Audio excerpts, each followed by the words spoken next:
시청자 여러분 안녕하십니까? 봉스포츠의 봉화식 기자입니다. 8월의 두 번째 프로그램에서 만나 뵙게 돼서 대단히 반갑습니다. 자, 오늘 두 번째 주제는 제일 LA 타운에서 뜨거운 화제를 모으고 있는 로스앤젤레스 다저스 고향 야구팀을 선정했습니다. 다저스는 8월 9일 기준으로 79승 33패, 승률 7할 때 놀라운 성적으로 2위 애리조나를 15게임 차로 제친 내셔널리그 서부조 1위를 달리고 있습니다. 이거는 내셔널리그 전체뿐만 아니라 아메리칸 리그까지 포함해서 메이저리그에 소속된 30개 팀 가운데 1위 기록입니다. 단연 선두를 달리고 있고, 이에 따라 오는 10월 벌어지는 월드 시리즈에서도 홈필드 어드밴티지를 얻게 될 가능성이 큽니다. 홈필드 어드밴티지를 확보하게 된다면 1차전, 2차전, 그리고 마지막 6차전, 7차전 등 7전 4선승제에서 4경기를 다저 스타디움에서 경기를 벌일 수 있는 권리를 확보하게 됩니다. 아메리칸 리그는 현재 휴스턴 애스트로스가 다저스 다음 가는 성적으로 아메리칸 리그 홈필드 어드밴티지 확보가 유력시되고 있습니다. 그럼 다저스 100년이 넘은 내셔널리그의 최고 명문 구단이지만 이 팀이 포스트 시즌에서 어떤 기록을 벌여왔는지 한번 잠시 알아보도록 하겠습니다. 네, 다저스 하면 아무래도 그 명감독들이 많이 거쳐갔죠. 월터 엘스턴 감독을 포함해서, 그다음에 우리가 제일 친숙한 타미 라소다 감독입니다. 20년 동안 다저스의 수장으로 있으면서 박찬호를 키워내고 지금 유현진 전에 많은 한국 선수를 배출하는데 도움을 많이 줬습니다. 현재도 다저스의 그 특별 고문으로 있으면서 92세의 나이에도 여전히 왕성한 활동을 벌이고 있습니다. 바로 여기 있는 것이 타미 라소다 감독의 바블헤드입니다. 바블헤드는 보자기로 만든 인형인데 슈퍼스타와 지도자 선수들을 1년에 10차례씩 그 다저 스타디움에서 팬들에게 선물로 주고 있는 아주 특이한 기념품이기도 합니다. 예, 다저스의 라소다 감독. 배번은 2번이죠. 왜 2번을 하냐 그랬더니 1번이 싫어가지고 2번을 달았다. 그렇게 말하는 왼손잡이 타미 라소다 감독이 81년과 88년도 두 차례 다저스를 월드 시리즈 챔피언으로 견인한 바 있습니다. 그렇지만 이 할아버지 감독을 제가 그 야구장에서 만나서 물어본 적이 있습니다.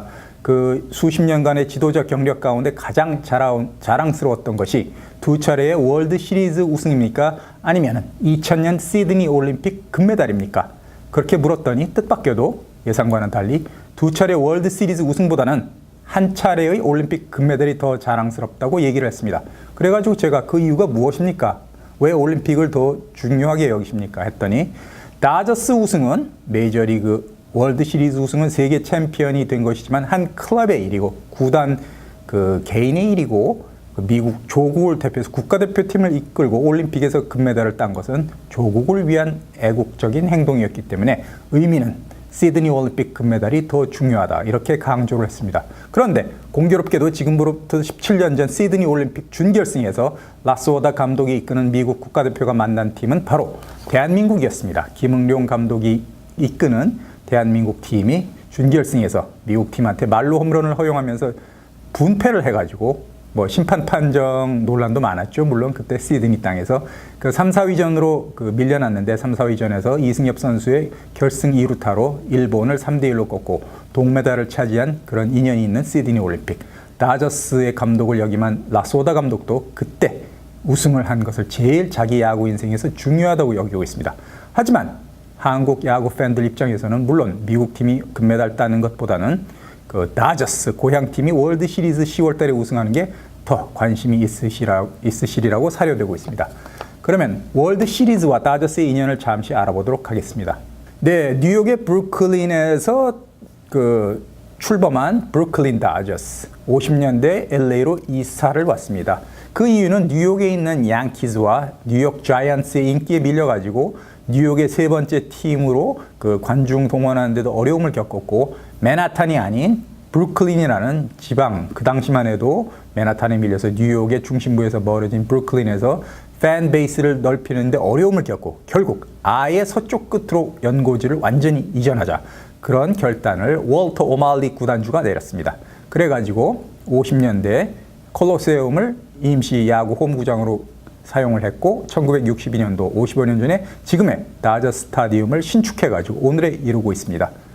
그리고 뉴욕 양키즈와 LA 다저스 두 아메리칸 리그, 내셔널 리그 라이벌 팀은 월드 시리즈 역사상 가장 자주 많이 만난 기록을 갖고 있습니다.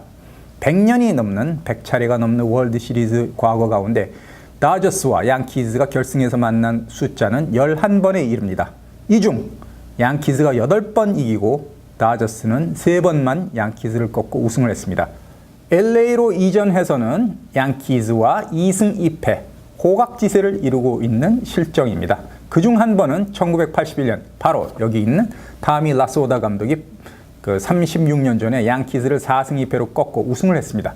그 당시에 1차전, 2차전을 모두 참패했습니다. 그래서 야구 팬들은 이번에도 싱겁게 양키즈가 다저스를 이기고 월드 시리즈 우승을 할 수 있겠구나라고 말했는데 그때 이 라소다 감독이 선수들에게 너네들 더 이상 잘할 수 있어. 더 이상 잘할 수 없으면은 시즌 끝난다는데 모두 트레이드 시켜버릴 거야.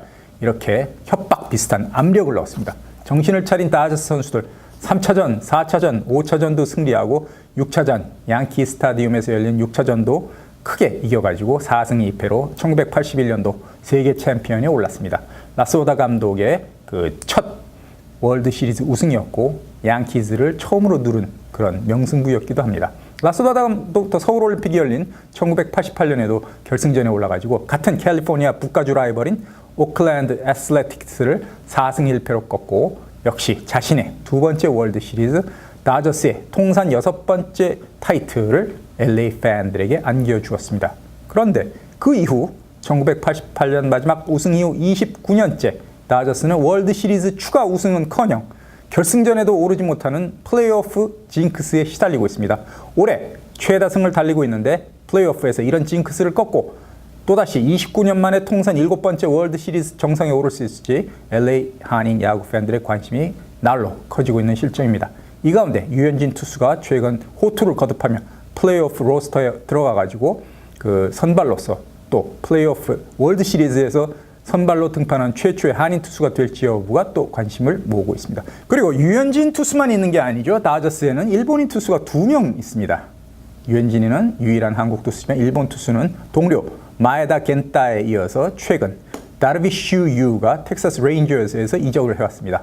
그 첫 다저스 경기에서 완봉승을 6대0 완봉승을 거두며 자신의 진가를 확인한 다르비슈와 유현진 투수가 두 사람이 개인적으로 큰 인연이 있다. 이거는 여러분도 잘 모르셨죠? 저는 그 현장에 9년 전에 있었습니다. 바로 2009년 제2회 월드 베이스볼 클래식 WBC 결승전이 여기 다저스에서 열렸습니다. 1회 대회에서도 4강전에서 일본에 지면서 일본의 초대 우승을 헌납했던 한국팀 김인신 감독이 계속해가지고 2회 대회는 결승까지 진출했습니다. 2009년 3월 말에 열렸는데 결승전은 다저스 스타디움에서 한국과 스즈키 이치로 다르비슈가 이끄는 일본의 단판으로 열렸습니다.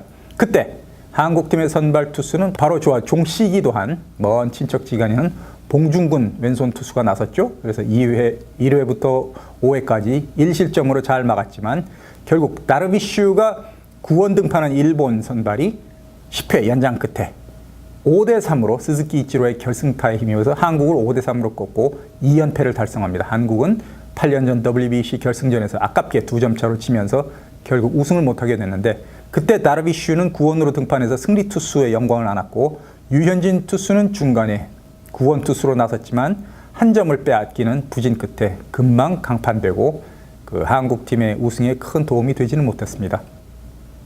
그래서 유현진 투수가 그 2012년 말 다저스의 입단 기자회견에서 제가 물어본 적이 있습니다. 그 당시 WBC에서는 상당히 잘 던지지 못했는데 어떻게 된 거냐 그랬더니 자기가 그때는 컨디션과 컨트롤이 좋지 못해가지고 김인식 감독이 크게 믿고서 오랫동안 쓸 수 없는 상황이었다. 그 한 해 전에 2008년 베이징 올림픽에서는 금메달을 땄지만 1년 뒤에 열린 WBC 두 번째 결승전에서는 유현진 투수가 자신 컨디션이 좋지 않았다. 그렇게 토로한 적이 있었습니다. 하여튼 벌써 많은 세월이 흘렀지만 그때 같은 날 같은 경기장에서 결승전에서 동시에 등판했던 유현진과 일본의 다르비슈가 이제는 다저스에서 다저블루 파란 유니폼을 같이 입고 같은 월드 시리즈 우승을 위해 뛰는 동료가 됐다는 사실이 상당히 아이러니하고 역시 사람이 일은 알 수가 없구나 이런 생각이 들고 있습니다. 자, 라소다 감독에 대한 말씀을 많이 드렸습니다. 그런데 지금 다저스의 감독은 일본계 데이브 로버츠 감독입니다. 2000년대 초반에 LA 다저스의 선수로 뛰면서 보스턴 레드삭스 소속으로는 월드 시리즈 우승까지 일군 아주 그 훌륭한 지장입니다. 아버지는 오키나와에 주둔했던 주한 미군이었고 어머니는 일본 여성이었습니다. 그래가지고 태어난 곳도 오키나와고 일본말도 잘 알아듣는 로버츠 감독. 따라서 다르비 슈와 마에다 켄타 투수하고도 큰 인연을 과시하고 있습니다. 그래가지고 로버츠 감독이 작년에 취임한 2년차 신임 감독인데 상당히 덕이 후덕한 사람이고 성품부도 온화하고 야구 선수로서 뛰어난 실력을 발휘했던 멀티플레이어였습니다.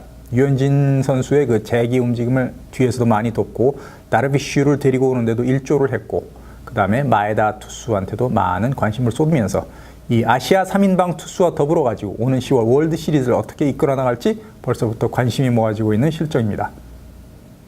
로버츠 감독은 다혈질인 라소다 감독과는 달리 상당히 조용한 성품 그런 스타일입니다.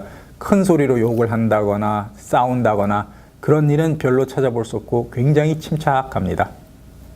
아마도 일본에서 태어났고 모친이 일본 여성이라는 점도 성격에 큰 영향을 끼치잖아 이렇게 짐작을 해보는데 공교롭게도 LA의 명문 UCLA에서 선수 생활을 했기 때문에 LA와도 큰 인연이 있는 로버츠 감독. 오는 10월 다저스를 플레이오프로 이끌게 됐는데 1회전, 2회전의 벽을 넘어서 3회전 격인 월드 시리즈까지 진출해가지고 궁극적으로 아메리칸 리그 팀을 꺾고 29년 만에 통산 7번째 세계 챔피언십을 LA에 가져다 줄지 굉장히 궁금합니다. 로버츠 감독이 현재 5인 선발을 유지하겠다고 공언을 했지만 플레이오프에 들어가면 선발 투수를 3명, 많아야 4명 쓸 것 같습니다. 이 좁은 문을 유현진 투수가 뚫고 선발로 뛸지 아니면은 선발에선 탈락하더라도 플레이오프 로스터에 들어가지고 중간 개투 또는 롱 릴리프 또는 막판 승부처에서 어떤 활약을 벌일지 벌써부터 궁금합니다. 유현진 투수 지금 4승 6패 숫자 자체는 그렇게 훌륭한 게 아니지만은 후반기 들어서 점점 나아지면서 오는 10월 플레이오프에서 또 다른 역할을 할 것으로 기대되고 있는 상황입니다. 지금까지 봉화식의 봉스포츠를 시청해 주신 여러분께 감사드립니다. 저는 다음 주에 이 자리에서 다시 뵙겠습니다. 대단히 감사합니다.